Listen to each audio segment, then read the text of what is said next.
Hi, I'm Ben. I'm part of the Making Wellness team. So the question here is, what is the cycle of addiction?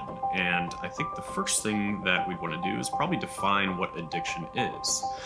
So addiction can be defined as any sort of behavior or action that's repeated regardless of the harmful consequences. So this could be with eating, this could be with social media, this could be with gambling, shopping, and of course, drugs and alcohol. So, with the cycle of addiction, normally what we see is the first thing is an emotional trigger or pain that someone is feeling.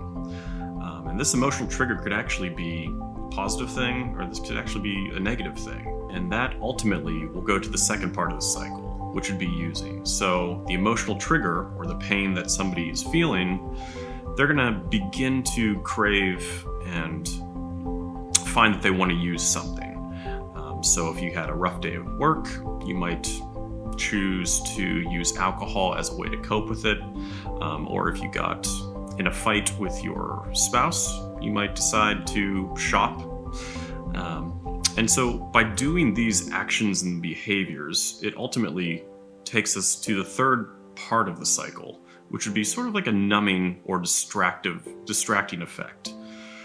So by engaging in these behaviors, we're actually sort of pushing down what the real emotions that we are feeling. And in this stage, things can become very habitual, they can become very ritual, and once that begins to happen, we will then go to the fourth part of the cycle, which is consequences. And consequences of these behaviors can look like many things.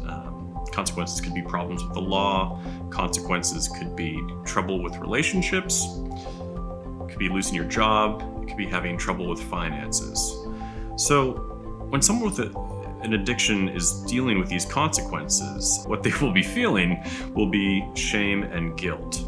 And so once they're feeling this shame and guilt from their previous actions and their kind of habit of whatever the addiction is, then they're going to be emotionally triggered, therefore taking them back into the cycle. So if you notice yourself or somebody close to you that is within this cycle of addiction, make sure that you do seek out additional help or find someone on our team at Making Wellness.